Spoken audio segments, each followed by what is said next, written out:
Welcome back to the COS Business Podcast, the number one podcast in Colorado Springs and soon the world. Today's sponsor is Neon Pig Creative. They're a local branding and marketing company here in Colorado Springs, one of our sponsors. Great folks. They do branding all across Colorado Springs. Check them out. We had our guest, Laura Schnarr, on here. I think it was about 2 months ago now. A couple months. She's awesome. Check them out. Check out that episode as well. But thank you guys so much for sponsoring our show. All right. Well, today we're sitting here with an amazing guest, Amanda Metzger, founder of Bring More Value. Can you tell us a little bit about what your business is? Happy to. Bring More Value is a performance consulting firm, and we specialize in working with service businesses, helping them understand fundamentals, implement scalable processes that help them develop exit strategies. But ultimately, I like to surmise that in the fact that we just bring business insight to service businesses very easily. So they call you the Fix-It Queen, huh? Yeah. So what is that? Where's that moniker coming from? That moniker came actually from one of my coaches. And he walked up to me after a segment and he said to me, Amanda, do you know what you are? We're trying to come up with my personal brand and understanding like how am I going to stand out in the market space as I'm launching Bring More Value and our tech firm. And he said, you're the Fix-It Queen. And I looked at him, I'm like, what do you mean? He's like, well, you fix things. And I said, okay. I wasn't quite sure what he meant by that, but it wasn't until after I kind of started to visualize what that really meant and the truth behind what fixing means. So I'm a service industry professional. I've been fixing things since a small child. I've had my own contracting businesses. I've scaled my own businesses with multi-divisions. And it's been really fun. And all along the way, it was never hard because there was never a problem. So once I really evaluated that, fixing things is nothing more than being open, realizing there are multiple solutions. So as the Fix-It Queen, I hoped that my brand would help people understand there are multiple answers to your one problem. And so it's kind of a play on words, helping them fix their performance.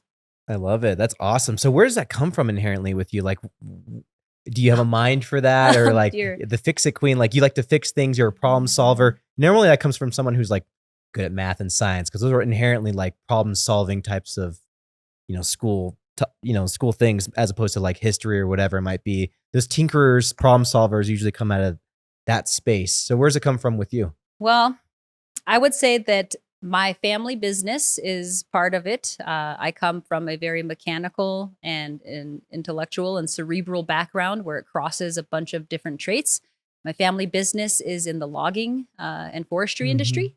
We're one of the oldest operating rough sawmills in the United States. Wow. And so I grew up very small, understanding an integral part in business. My I guess, persona is wired this way. If you ask me when, I can't tell you when because I've always been this way.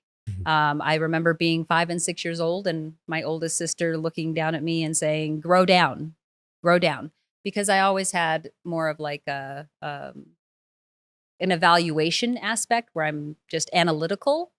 Comes with some of my, I guess, extreme observation. I'm very observant in picking up patterns. One of the things that makes our firm different is our ability to tailor processes to our clients. We don't take our one system.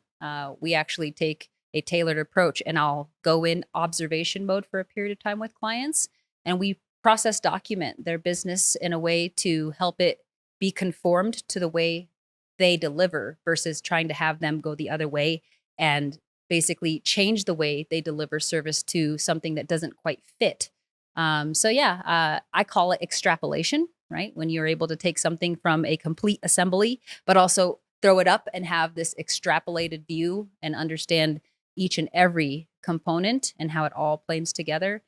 That's just how my brain works. And I get that from my dad, I believe, very much. So he's a engineer, aeronautical engineer. And so as he kind of just, it was weird as a child. He would sit still for hours doing nothing. As a kid, you're like, what are you doing? But he would just sit there and he would think and his eyes would move around and, it was really quiet all the time. And then like there would come this point where he'd just be done thinking and then he'd go into building and it would wouldn't be until he had the entire schematic and all of the hydraulics and all of the electrical and everything planed and everything measured out, that then once he saw the entire blueprint and the entire picture, then you move. And so I think that created an innate natural aspect of me to do the same thing, but apply it towards businesses and challenges. You look up to your dad a lot, huh? Oh, absolutely. I mean, my parents are a huge part of who I am. My mother, for her tenacity, her perseverance, her spirit. She's from the Philippines, so she came over here without knowing English, and it takes a lot of guts to change your entire culture and country overnight, so to speak. Yeah. Our editor who edits this, he edits not the episode, but some of the clips, he's in the Philippines right now, so he'll probably be happy to hear that. Yes. So yeah, my mother is very much a authentic and vulnerable strength for me. My dad on the other side helps me kind of playing the logical side. So I'm a really interesting Play-Doh swirl of balance between an emotional and empathetic side and the logical and methodical side. I have a good blend between the two.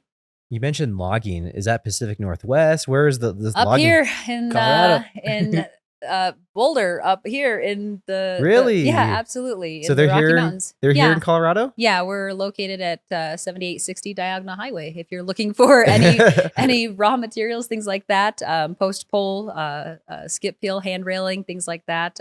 It truly is a different type of wood yard, right? Compared to going to Home Depot. It's not like that at all. You can take your tree in there and have it sawed and planed. So we do processing of other people's stuff, but a lot of times it's tree length material. When we were kids, we'd actually have the equipment and they would go up for weeks at a time and clear cut patches, forestry sales that we would win or purchase and bring it down. And I would watch everything go from when it was standing to when it's in your yard as your host. Did we say the name of the company?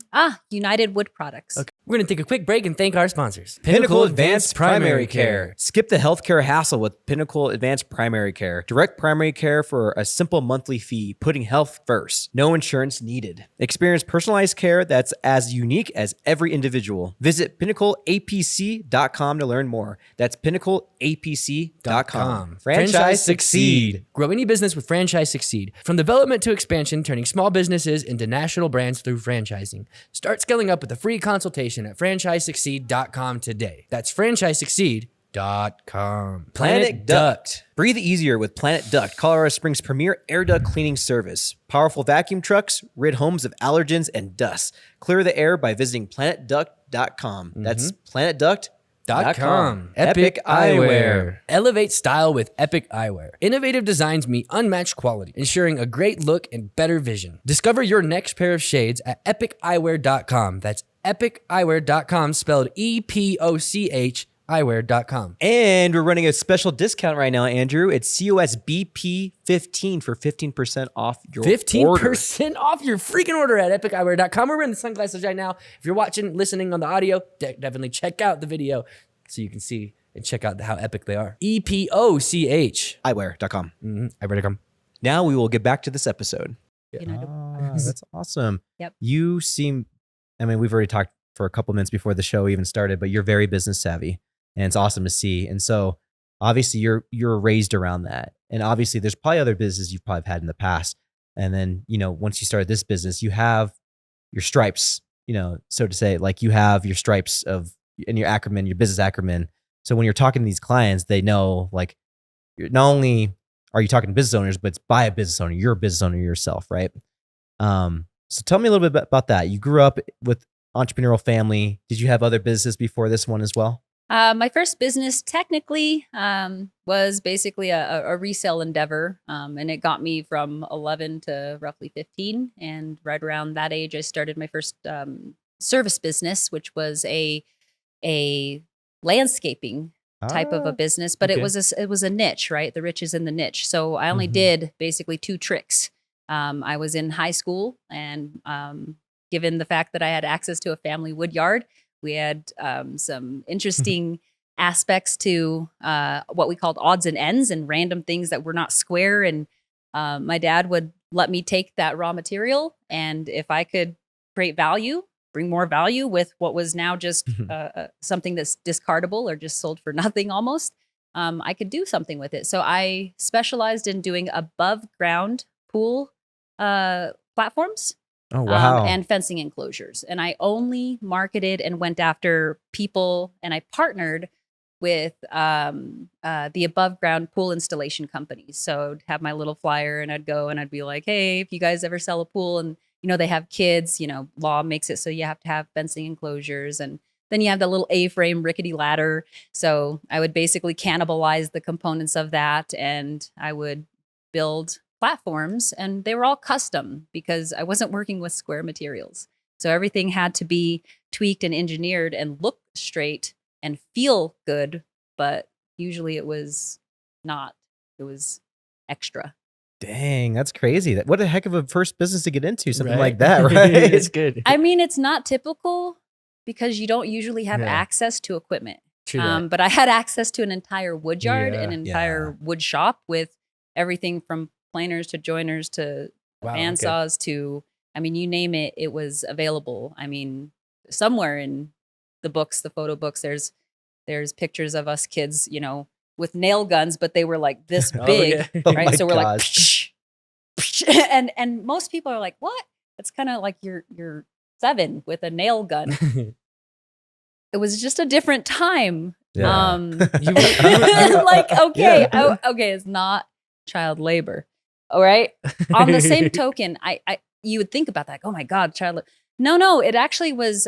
It was the way values were taught in our family in terms of responsibility, expectations, leadership. Absolutely.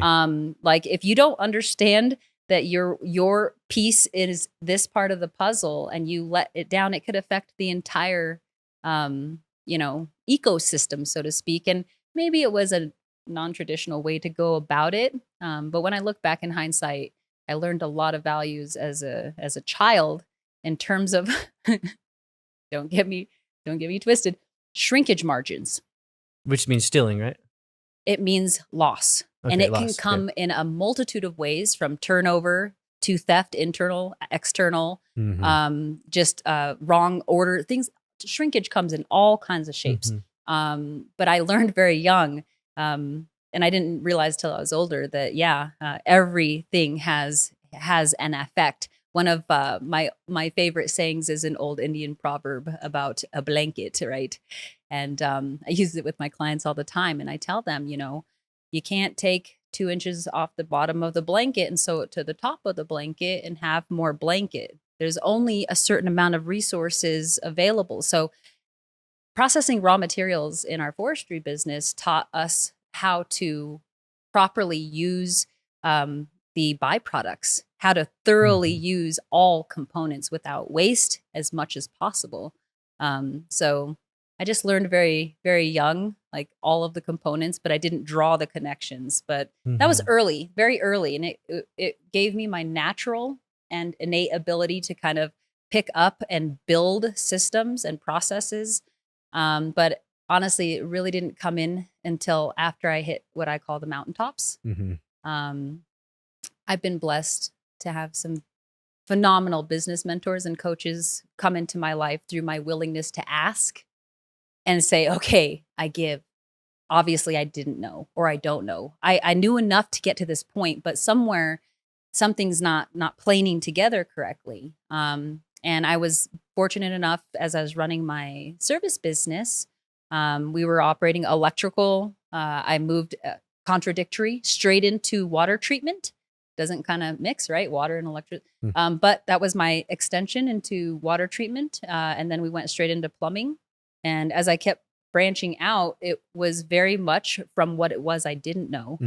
And let's just say I built a plane from scratch out of just thinking about it in my brain without understanding, right? I'm a master in certain areas. Business wasn't one of them. It was just a natural thing for me.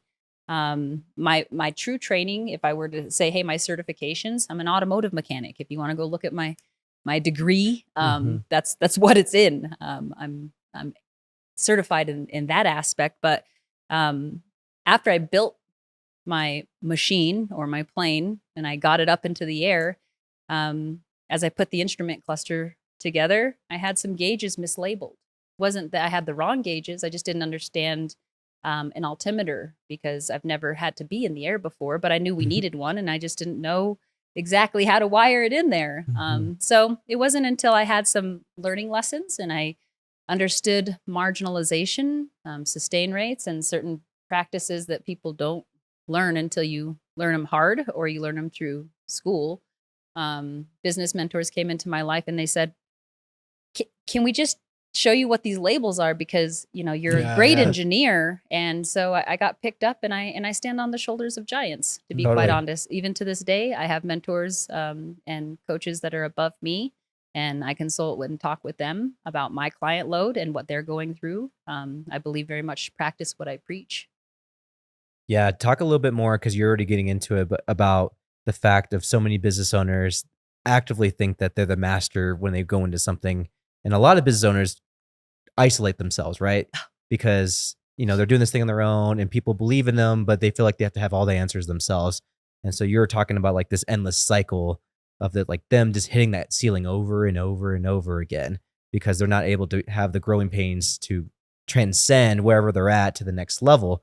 And you talked a little bit about it, like with mentors and coaches, but like talk a little bit more about that as well, because that's a big thing in all entrepreneurship, especially because it's an art that can be isolating and kind of lonely at the start if you don't ask for help, right? I think that a lot of times people start businesses off from a seat of passion. Something embers and burns in them and they get this spark and it causes them to move in a direction that they are confident in. Typically, that is a skill. That is an ability to take a raw whatever and turn it into a finished whatever, right? That's their mastery. And once they get through that initial spark and that push through to do it, then they start learning what it is they didn't master.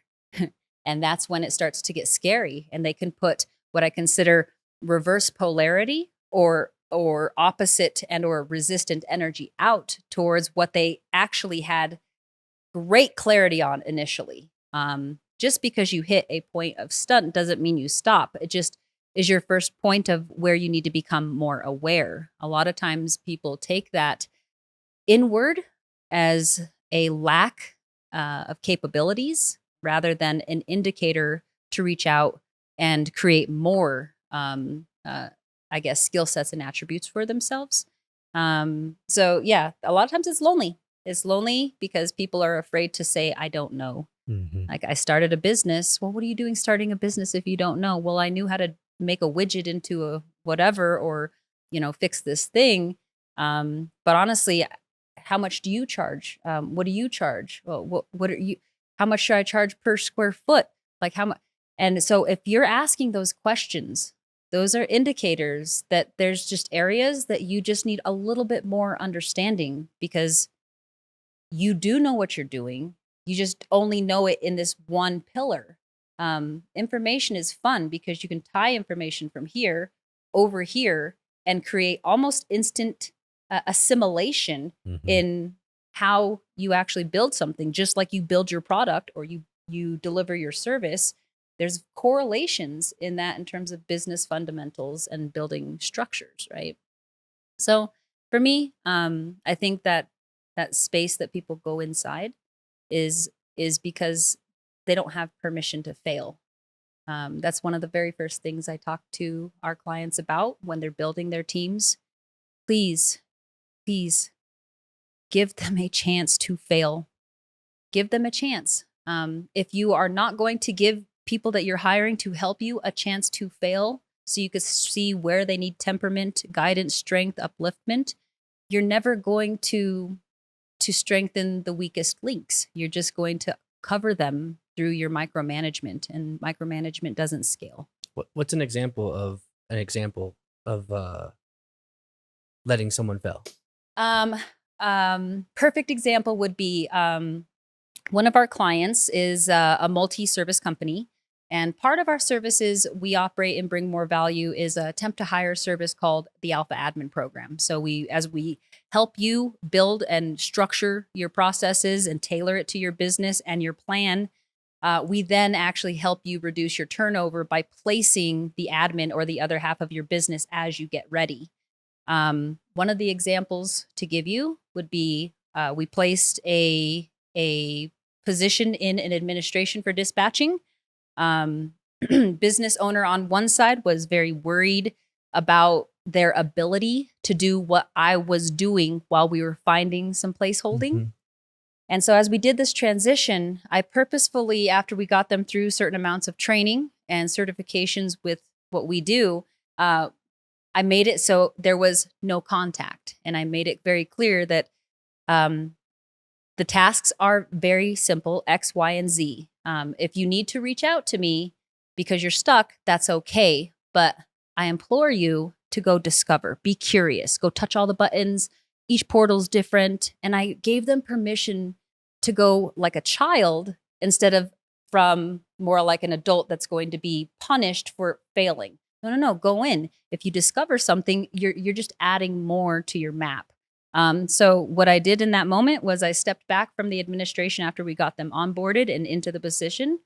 And there came a point where he wanted to reach out and he knew he had that support. It's like, but I also gave him permission to take initiative. I love autonomy. I love empowering people to take initiative, but that can only happen through clarity. And so as I did that for him, he said, well, I got to this point and I needed to pull this permit and it was weird because they had to do this, there's a different process and I wanted to ask you, but I already knew that you were going to have me go and search. I could sit there and train them every little step, or I can have them go out and learn. You're going to remember better through your own effort. So I call it very much the big components. I teach in our firm. I'll call it 4 steps. You got 4 steps. I don't care how these 4 steps get done, but the result of those 4 steps should be X within a margin of acceptability. For instance, I think you and I talked about it in brevity about flipping a hamburger or something along those lines. Maybe it was you, maybe it was a different conversation, but if the client wants it medium well, it's what they want. Mm-hmm. I don't care if you flip it every minute. I don't care if you flip it every. If every 4 minutes, just so everybody knows. Right, it's every 4 minutes. Everybody has their approach, but the end result must be medium well. Some people are pss, pss, and then some people literally are doing this the whole time just because they want it to be, it doesn't matter. What matters is the end result being as close to the expectations as promised. And so within these steps, there is freedom to fail, freedom to figure out your micro process within delivering the expected tasks within that pillar. So yeah, that's failure. Failure is letting them discover, letting them be curious within a certain amount of understanding of expectations, and then you let them be. It's kind of how it works to trust your people. There's I don't know if you've heard of Dan Martell. He writes Buy Back Your Time, and it's a lot of things that you're talking about is spot on what he talks about. But he says when he hires somebody, he tells them the outcome he wants. So it's like that burger, right? I want a medium well burger. And he says anybody that he hires, he's like, I don't hire you to tell me what to do. In fact, it's the opposite. I hire you to tell me what to do because your own autonomy, your own problem solving, you figure out how to do the burger, but then you tell me what you need from there on forward once you start solving that problem and then owning and making that your baby or whatever, and then tell me what to do as far as next steps in your department. I love it. That goes against what most people perceive as leadership. Yeah. Right? True leadership is recognizing people that are far more talented than you and doing everything you can to put all the resources at their feet so they could be the best in their vertical. And as you do that, it's reciprocal, right? So much like you said, I'm bringing you in to tell me. I can qualify you up to a certain ability to make sure you actually have what's needed to, let's say, get the mission done. But in the end, the reason why you're being brought in is because you have your own proficiencies and I need those. If I had them, I wouldn't need you. That was one of the comments I said to one of my teammates. As we're growing and so forth, I stated to them, It was an attendance issue. It was a turnover situation where we tried to engage, we tried to do the meetings, right? It's important. Okay. So don't skip the meetings when you're building your team. Don't skip those opportunities to get feedback from them, especially on their exit strategy for when your turnover is happening. Those are some of the most important moments that could help your business engage that next onboarding and fix performance. But I guess for the most part, it's very much just understanding that you're going to be better at me. And if I can do it better than you, then I'm actually not building anything beyond what my comfort zone is. So I need people that are higher levels in proficiency than I am. Think of it very much leaderships as general practitioners. We're going to need our specialists that we can actually build more of a structure with versus just having a general knowledge and aptitude, right? Yeah, totally. We like to take a quick moment and thank our sponsors. Home Day. Are you an employer looking to boost employee retention and recruitment? Home Day offers a unique benefit program that helps your employees buy their dream home while saving an average of $4,000 on closing costs.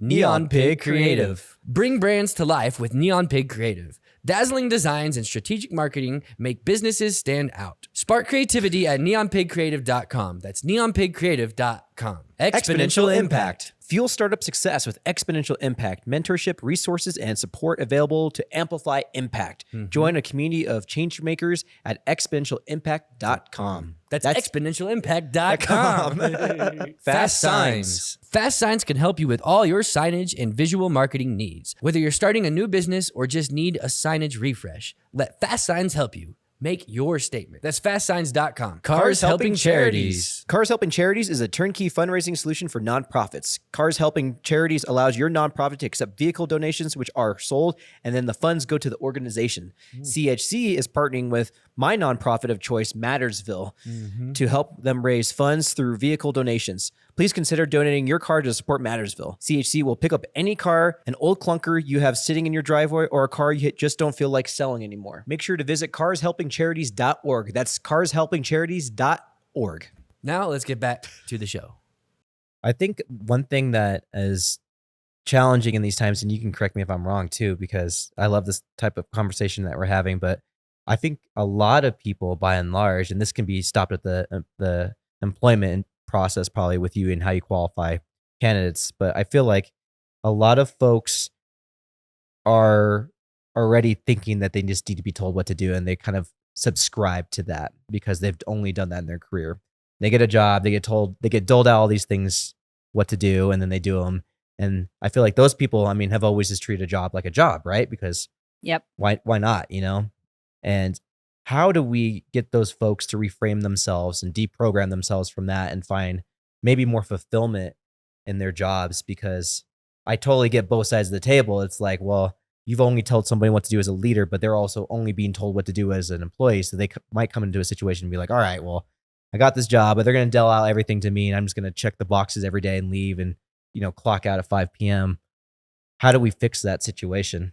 Perhaps you guys have heard of this term. It's regularly used when fixing performance and creating engagement, but it is the 3 Ps, right? So you got your purpose, the people that help you get to your purpose that ultimately lead to progress, or i.e. profit, right? So when you're talking about reaching people beyond a job, beyond just them being present, having a pulse, having a butt in a seat, somebody there just to do just enough not to get fired, right?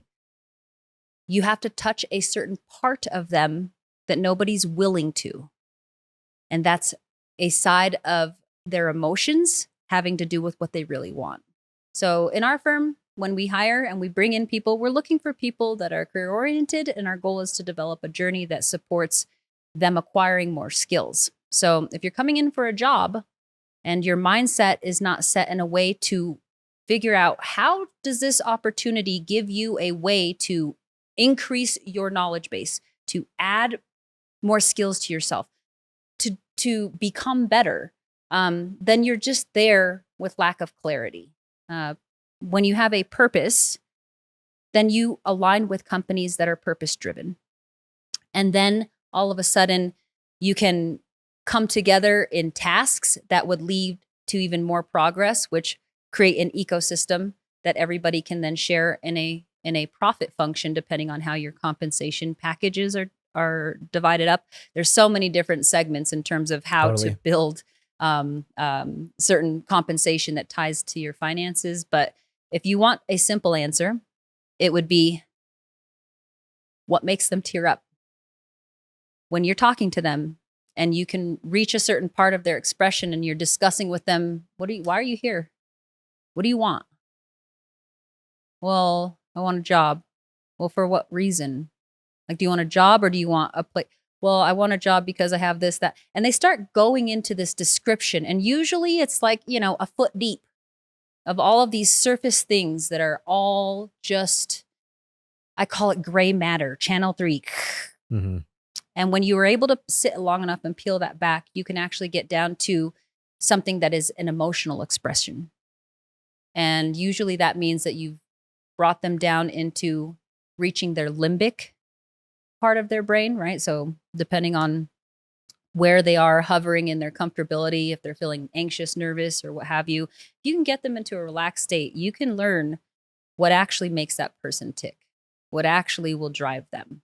And then as you can create this visual with them, you can actually then start to identify certain aspects within that picture that they're painting you.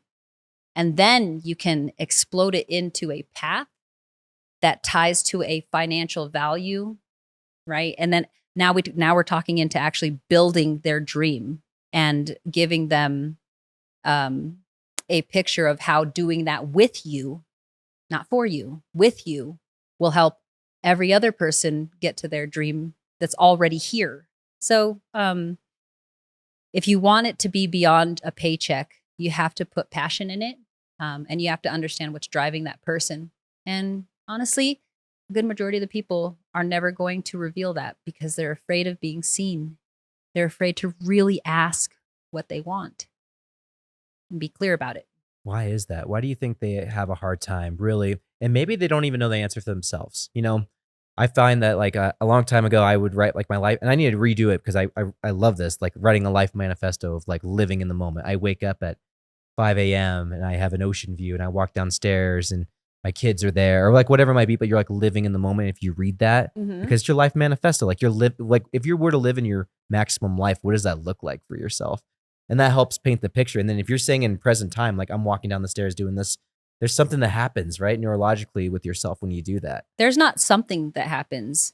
There is true mappable expressions that happen in your genes and in the molecules as you're releasing a different subset of hormones based on the visualization or your experience. So when you're taking a look at why people don't want to say, somewhere in their early stages of life, they may have gone through an experience that started teaching them not to reach out, not to ask, or to put other people first, or to be mindful that if you did that and it served you, but it also caused this other person over here to feel like they didn't get something. Now all of a sudden we're twisting an authentic, raw energy of you.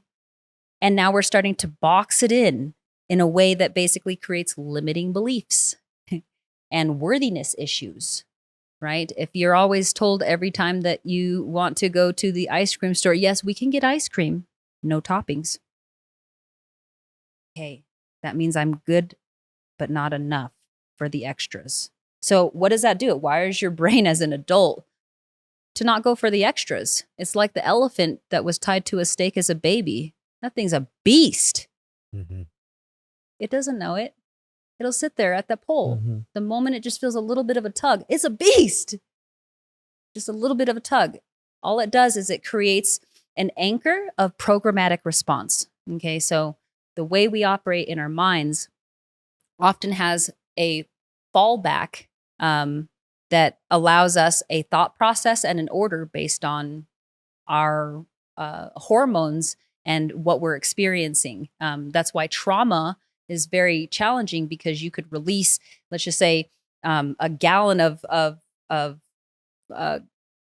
let's just say toxins into your body, Right. and it'll take a long time to actually return to homeostasis. The entire time you're actually living in a whole distortion. So as an adult, I believe that people are not willing to ask for what they want because they're told what they're worth. 100% agree with all of that for sure. You can go ahead and put on your application that you want your $25 an hour, but this position pays 19. Yeah. Where are you at? Well, okay. When do I start? That's not the employer's fault. That's your fault. Yeah. It's so, But it is true. it's the employer's responsibility to plane those compensation brackets in a way that line up with the true skill sets. If they are trying their best to get somebody, let's just say at, a bracket of A, but at a cost point of a bracket of D, they're going to still have cultural imbalance, because what they're doing is they're attracting people of a high value that have a lack of self-worth and that are willing to accept less or not willing to be recognized for their efforts. So there's a lot of dynamic that plays into a part of worthiness that has nothing to do with business. Absolutely nothing. One of the things that I understand deeply after working, we started our firm in 2019, 18, right in there, after working with a number of businesses and having the coaches and mentors above me that work in higher levels in terms of revenue size. There truly is nothing wrong with any business. It's logic and process and fundamentals. It's order. It's if this, then that. It's, if they don't do it like this, then we have this other secondary protocol. It's just, locks and levies, switches and basically wiring. Businesses usually are at the behest of the leadership's mindset. And so if the leadership mindset is structured to tie their retention programs towards people that are undervalued, you're going to have massive turnover. They're going to have cultural disengagement. They're going to basically have a break room full of snacks, thinking that that's how they keep their people. Yeah, a pizza party is an infamous example. Huge. Yeah, I mean, people. It's kind of funny. Like in the office, it's like not the office. I think it's actually probably something from the show The Office. It's like they'll probably pitch a pizza party, but that doesn't really. I think it's good for team building, probably in a way, like at least connecting with your other employees. But I think employees view a pizza party as a slap in the face almost. I think so. I don't know. What do you think? Potentially. What's another one? Like probably like a ping pong table. That's usually like the one thing that, we got a ping pong table, that then we're like the fun company, open workspaces. I know people have tried a lot of different things like that. It's superficial though, is what I think. It is, unless you understand the purpose. So let's just take the ping pong table. All right, we're going to have this huge room, and it's going to have a ping pong table, and we're going to have chess and do all this stuff where we can come and just hang out and just be a clubhouse. Okay, great. That's a great benefit. Unless you don't know how to leverage it. Unless you're only explaining the surface level. Listen, guys, I understand ping pong doesn't solve our problems, but what it does do is, as you allow yourself to sit in your turret and fire down your focus bubble, boom, boom, boom, boom, boom, you are going to need a moment to activate a different circuit to a different aspect of your brain so you could dissipate the heat that's overloading from your focus delivery. That's why we're over here. Go over there and, whatever. Take 5 minutes on a walk. Go scream in the scream room. Whatever that is, because all it is a scream room. I like it. All companies should have a scream room. I have a screen room. Yeah. I have a screen room. No, I do. I practice basically transferring and transforming the energy in real time as possible. You can't create it. You can't destroy it, but you can transfer and transform it. Any way that you can help create a rebalance to the mindset, those are great things to have in your company. But if you don't tell them why they're there, they're going to be like, all right, so I'm going to go to the game room. and just sit here instead of work for a little bit, but they won't actually get recharged because they won't actually understand the intent and the purpose of going over there and cycling into a physical activity or whatever that looks like. So building the culture is important, but building it to understand what for will help you attract the right people. Going over that topic right now with one of our clients in the middle of growth phase. And one of the comments I said to them was, if you build, right, if you're building your company and you build it for, let's say, if you look at the company as perpetual or infinite or forever, and you're building for the company, you're building for sustain, and you look at the people, the personnel as momentary. Don't take that wrong. What I mean is companies are meant to last and withstand the test of time. So in order for that to happen, they have to be longer than a lifespan. So you have to build the company with the life of longevity, knowing that as you do that correctly, you're going to take care of the moments all along the way, meaning all of the personnel that funnel through, you're going to operate in a structure that is getting them nicely from where they started and exiting them to where they all want to go. Everything should have a nice, smooth adjustment, because you're not going to be 100 years old running a company. You're going to have phases of 5, 10, 20 years. Averagely in service companies, no more than 3 to 5 years if you're lucky, before they jump ship or they get headhunted or one of the fun things that I like to think about in service business is I like to correlate things to sports and analogies, things like that. Definitely use car analogies a lot with training, for sure, but sports all the time.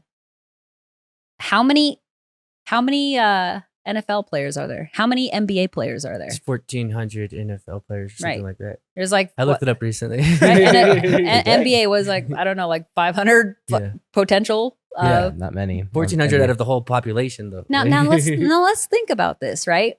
So if we think about the fact that there's that amount, but there's a huge number of people that are wanting to do that, right? Then all of a sudden you can kind of get an idea of what it takes to get there. It's truly consistency. It's not motivation. People look for daily motivation. No, it comes from clarity that is backed by your consistency to commit to do the things even when they're not fun, even when they've lost their lackluster. Now, that's not to say that you should continue going down a path that is not a fit. Like energetically, you'll feel it. But like I said, for the most part, it takes a good amount of consistency for people. But they need support. And if you're not willing to ask for support, you're not going to get there. So true. I worked at a really big agency. I tell this a lot on the podcast, but like they were the number one in Colorado and they knew it. And so when you went to go work there, you knew you were going to be the best and you knew what was asked of you to be the best. And they had 30 ping pong tables, they had a huge ping pong table, like area that's the size of this room. But like, you're right. The culture drove everything, and to be the best drove everything. And they made it so essentially every little pod, if you will, was its own business, its own marketing agency. There was like 15 pods. There was like 15 businesses competing to be top dog every month. And we had aggressive goals for every single person in that pod. Every pod had probably 15 marketers like me. And then we managed a team of like another 40 people. And the whole competitive aspect of it and like, just competing, but also like competing with the best and knowing it makes you the best and having that culture instilled there, along with like everything was salary there. So you had like big classes going on all day long, first time home buying classes, like things that are going to be fruitful for you. And you saw people in my position making $400,000 a year and inviting some coworkers to a castle wedding in Scotland. You're like, oh my goodness, like they're living their maximum life. And so like when you bought into that culture, like you bought into something that like shattered a lot of folks' limiting beliefs probably. And so I've been in that type of environment that you talk about, and it's awesome. I loved it. It's totally different from walking into a culture that has all of those features but doesn't know how to leverage them, right? Right. If you have a hammer but you grab it by the claw side and you're like hitting it, if you don't know how to use the tools, you're not going to get the maximum value and return. And when you're planning your business, you need to understand how much it's going to cost, what that return will look like in performance that'll equal to a profit in a dollar amount. If you don't know how to do that, I can teach you, but that is something that you have to be able to do in real time to understand. If you go ahead and do that, if we go ahead and put in, let's just say a basic one that a lot of contractors don't have, healthcare. If we just put in healthcare and dental, what does that do? It starts to actually shake and separate the work and the labor force towards companies that actually see and value their people. If it's all about the monetary exchange, how much per hour, am I getting a bonus? Are you going to give me cash? What's going on? That has a correlation to a mindset that will keep you in a certain position of business within the industry vertical, right? So if you take a look at an industry vertical having, let's say 100%, and you start sectioning that off, there's patterns that happen in that bottom 25% that are synonymous, right? For all of the businesses, doesn't matter kind of what industry they are, they have kind of all of these same fractures, these same patterns. Same thing when you get into that next volume of 26 to 50%, 51 to 75%. And when you get into what we refer to, and my business mentors have taught me the approach to piercing through the top quartile, that top 25%, huge differences in terms of the employee mindsets, the culture, the leadership mindsets, the structures of the business. And one of the things that most people don't even think about are the KPIs or key performance indicators. A lot of times people are just profit driven. Let's take a look at how much the biggest, sales. And if you have a huge sales conversion, but you are unable to deliver at the expectation that was sold, you're going to have massive brand failure. And you're going to have a lot of shrinkage and a lot of loss because you're going to have one giant, right side arm and one underpowered left feeble arm in terms of like delivery and facilitation. And like, why did you sell that? We don't even offer that service. Well, I needed to make the sale. I'm like, well, how the hell are we going to do that? And so there's some of that aspect to creating balance as you're building. I see it all the time. People actually hire in an imbalance. They don't understand maybe the metric. And this is a very general rule of thumb: 3 to 1, 3 to 1, 3 to 1 revenue generating positions to every 1 non-revenue generating position. Why? Because the non-revenue generating position costs you more than the revenue generating positions when you're taking a look at operations to administration, right? White collar to blue collar. It's messed up, but there's a segment there in terms of getting somebody in the office at entry level is not the same as getting, a entry level laborer out there that wants to start learning skills and become a skilled tradesperson. So in order to have that person over here that's basically responsible for 3 to 4 operations volume of information and data processing, people do it backwards all the time, where they have, maybe 1 person in the office and 8 people in the field, and they're yelling at this 1 person because they can't do it all. Well, that's 3 people's jobs, and there's only so many hours in the day. So when you don't understand how to plane a team together that has a balance, right? You're gonna have too many arms and not enough legs, kind of a thing. Is kind of a weird shaped body. But that's kind of how I look at it. That is so good. I love how you visualize things, and you're really good at metaphors. Like you really are. Like at explaining things. Like sometimes it's kind of weird, but no, I love it. Yeah. Well, honestly, that is the true essence of communicating: is my ability to give you a picture that sears in some kind of a principle that changes your trajectory or the way you're looking at something, right? You do it so well. I remember when we were doing our initial interview for when I was working with you. Yes. You broke down just like the tax things, and I was like, I've never had someone break it down that way. You did it so well too. It was just like crazy. Yeah. And there's just multiple instances that in this podcast, I think today, like you're coming with your A game for sure. I'm coming with, honestly, in my drive down here, the only thing that I was thinking was let me be a medium. Whoever is going to come across this is because they've asked for it in a way to call words from me that are going to hit them right where they were seeking some point of clarity. Not all the pieces are going to resonate, right? But somewhere along the lines, my drive down here was very much just understanding my purpose, right? Everything to me is purpose-based. Kind of goes into the conversation we were having about the transition into what I'm doing, right? When we did the photo shoot. So with Andrew and I, trusting your intuition. I'm energetic. I'm spiritual. I believe very much that there is no accident. There is no energetic misplacement. There could be a displacement for a reposition of, I guess, matter assemblance and its polarity, right? But there are no accidents. Everything is for a purpose. So I am in this huge transition. Oh God, I remember it like it was yesterday. I'm going from trades into technology. I'm still actually have yet to bridge into the consulting firm that came in a unfolding. So I am launching the Fix It Queen brand. I'm doing my best to try to figure out what this purpose, passion situation, how am I going to express it? So I book a shoot with Andrew for the personal brand. What year is this? Like 2 years ago or something?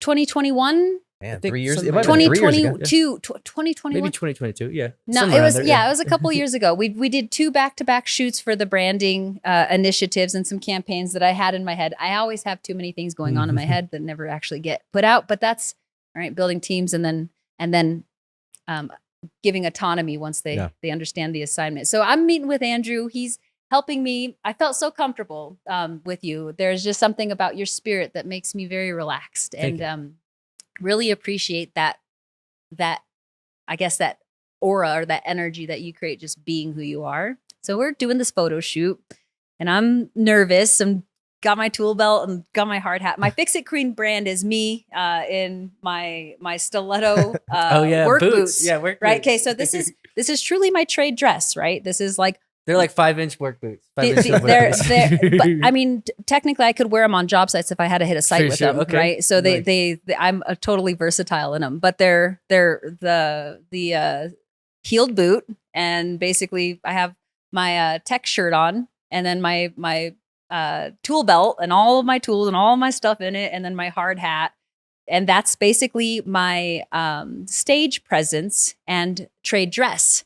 And so ideally, if there are other speakers on the stage that are in that, I can send them a cease and desist order for violating trade dress and showing up as the Fix It Queen. Interesting. Yes, they can show up in a yellow hard hat. They can show up in other aspects, but there are certain parts of the design and the brand and the Pantones, sense, the colors that go with the Fix It Queen. So as I am doing this and I'm developing all this stuff with Andrew, we're standing at my work truck and I'm like putting all my stuff in. Remember, he's like standing off to the side and I put my belt in. I open my door and just putting stuff in there. And I'm still like having imposter syndrome. Like, I don't know what the hell you just took. I don't know what that's going to look like. I have major body dysmorphia, right? So I don't know. And so I'm sitting there and I look at Andrew and I'm like, I don't know if I'm supposed to do this. Like, I am in trades. I'm running service companies. Like, I'm all up in there and I'm literally disengaging from that and chasing my dream to launch a tech company and a software company that ultimately develops software based on the logic that our firm, right, basically does turnaround on. So I look at Andrew, I'm like, I don't know if I'm supposed to do this. I don't know. No. He says, pray on it. And he said, just pray on it and, ask God for clarity and like pray on it. And so I'm like, all right, I'll pray on it.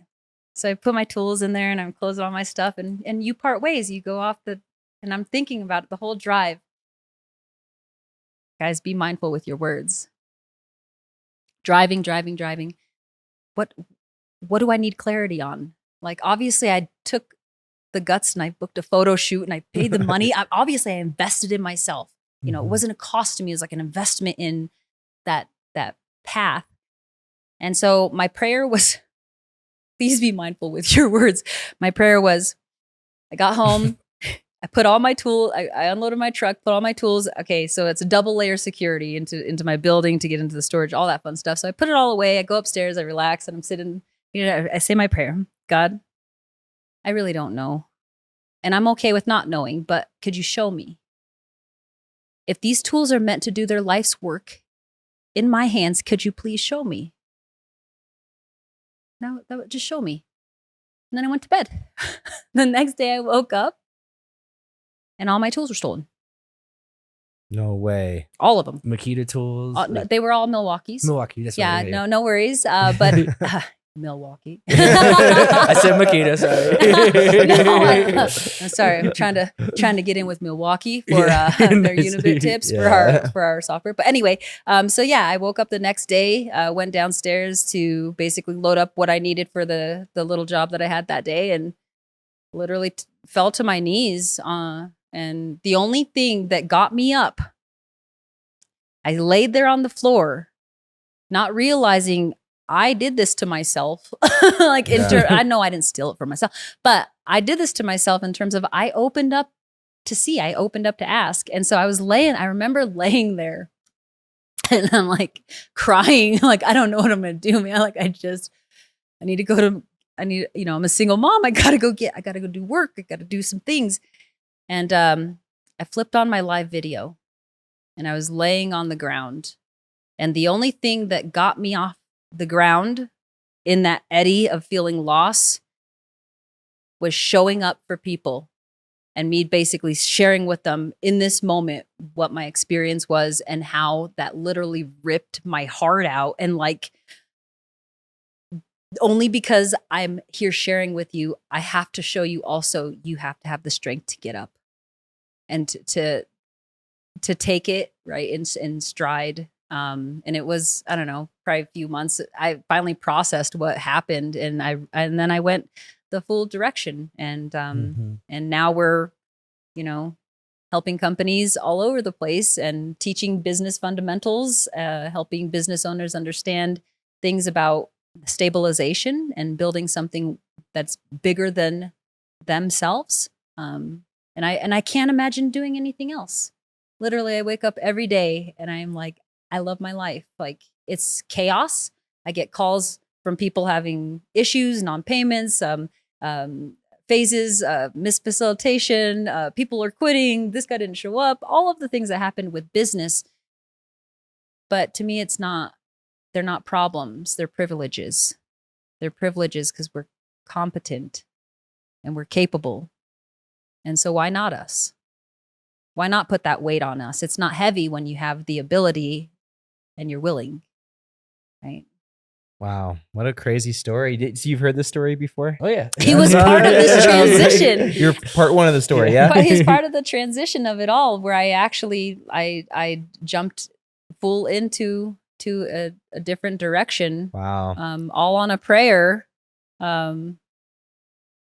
just readjusting my life and believing that this is what I am now to do. I went from fixing things to fixing marketplaces with our service app, and fixing performance within business with our consulting firm, and our other developments with our service app. So I didn't know, but you don't know what you don't know. And I think that's what makes it fun for me. My favorite state is curiosity. If you can stay in a state of curiosity, you'll be able to calm the fight or flight response that happens, right? And at the same time, open yourself up to move past that comfort zone in a porous way, in a way to be a sponge, cellulose, and be excited about what you're about to discover versus fearful about what you didn't know. Totally different polarities, right? I love that. Tony Robbins says, if you want to take the island, you got to burn the boats. And I always love that saying in a lot of ways. It's pretty much just like full steam ahead and going after it. And whatever's behind you is behind you. And pretty much the only option is take the island, whatever that might be, a venture, it's a technology or whatever it might be. And so that's a beautiful story. I mean, it's almost like your hand was played for you though, in your case. A lot of people need that extra like the push for the jump to burn the boats. Yeah. But the true power, in my opinion, lies in the essence of knowing that there are nothing but 300 and all the potential degrees and avenues you can take. And it is our humans' capacity to understand, to design, and to choose the direction and not double back. You don't need to burn the boats. If you know that you're not going to double back. If your word is your will, there is no burning of the boats, because all there is a decision and a commitment, and then the action that follows. So if you need to burn the boats, please burn the boats. But understand the true power in that fire that the boats would symbolize for you.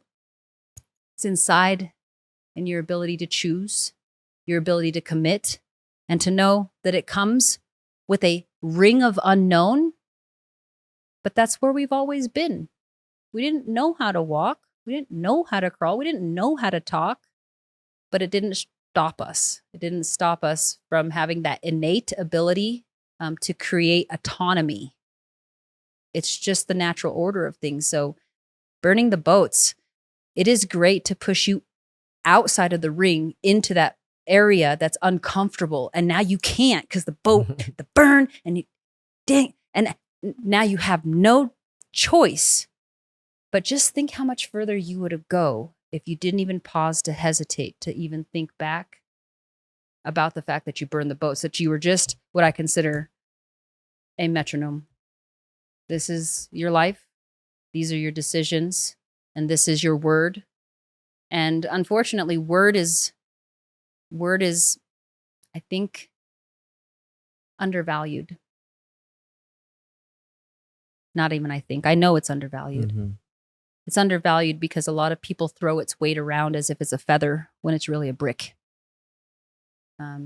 Humans in their construct operate off of word. It's communication. But when they're let down, it breaks a bond and it creates a bondage. And that is also a choice. So if things get broken down, the ability to communicate and rebuild and to fix is also something that I think is broken. People are so quick to discard and throw things away and be like, you know what? We've been friends for 10 years. We just got this huge fight. I'm never talking to you again. Like, I seen a side of you that I'll never. Really? Interesting. Because honestly, everybody has a degree of each other in each other. And if you see that within me, it's because it's within you in a small degree, in a way that you were able to recognize it and that you didn't like what you saw. Sucks to look in the mirror when there are attributes that maybe you weren't willing to be accountable to, because that means you have to change it if it's not something you like. If it's something you don't like, you can go ahead and reject it without being accountable to make a conscious decision to change it. Holy shit, that was cool. Yes. I really like I said, you're coming with your A game. So what's next for the Fix It Queen? What is next for me? Well, I suppose what has always been, which is just the next step to building more resources. One of the things that I like to play on words is we address contractor pain points. What does that look like in terms of the Fix It Queen and what I've done in my own willingness to step out past? Well, it looks like continuing to develop our programs and make more ready access to our webinar programs, because right now we just do a couple different things. We have a couple different coaching programs that are more of a group, what we call a do it together program. And that's more of a collective or a cohort that we start basically semi-annually. We'll try to group a number of business owners together that are all going through the same coursework together. And then we have our selected VIP clients that are looking to scale. So those are the two aspects that we work with our clients. The next steps are basically to continue building the other steps for people that aren't quite ready to do it together. They're in the do-it-yourself zone, the self-discovery zone. So that's where the Fix It Queen Academy will come in. But as far as like the immediate next steps, like right in like the next 25 minutes, that next step is really fun because that's part of our tech and our software activities, and some of the things that we're releasing in there help automate performance and what I call attaboys and recognition. One of the things that's missing a lot of times in service and trades especially is my willingness to say you did a good job. I would rather sit here and be like, you screwed this up and you forgot this and you took 8 trips here and in the industry, it can be shifted more towards looking at all the ways we didn't do it right because it's from a different perspective. Our software actually integrates aspects of performance that have nothing to do with financials, but directly affect the financial, disposition of potential profit if you're able to also work on these performance metrics and engagement within the team. So that's what's truly next for me is sitting in development's deliverables for the week and hearing what features and things and releases we're going to be testing with our group subjects. With Michael, right? Yes, with Michael. Shout out Michael. Put his Instagram. Michael, yes, Michael and I are such interesting kindred spirits. Now, we talked in brevity about emotions, about the limbic part of the brain, the part that throws caution to the wind when people just buy on a heartbeat, right?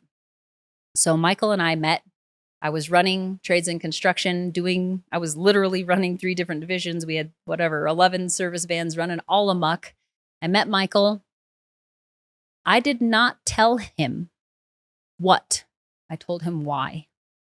And it was from that moment of being able to connect on a level of an emotional expression that created an unbreakable bond and a commitment that it didn't matter what it looked like. What mattered was why. I approached him as my tech partner and the first architect in our tech team. He is phenomenal. So once I was able to basically convey to him the purpose, at that point, it didn't matter. We're going to build stuff that isn't even imagined yet. So yeah, to me, emotions play a huge part in engagement. I love it. All right. Well, we'll start wrapping this up. This is your camera right over here. Where can we find you? Give us out all the good places to find you. Well, if you want to find me directly, you can always find me on social media. I am the one and only the Fix-It Queen on all my channels. But outside of that, if you'd like to learn more about ways that we aim to bring more value, just head over to our website, which is bringmorevalue.com. You can learn a little bit about our fractional services and how we are the other half of service businesses, helping them with anything from financial reporting to admin to dispatching and a number of other services and our consulting program. So bringmorevalue.com, as well as the Fix-It Queen on any of the social media channels. And if you want to send me an email, you're welcome to send it to thefixitqueen@bringmorevalue.com. Awesome. Well, this has been an amazing episode. We're so thankful for you being here and everything. So we'll see you guys on the next one.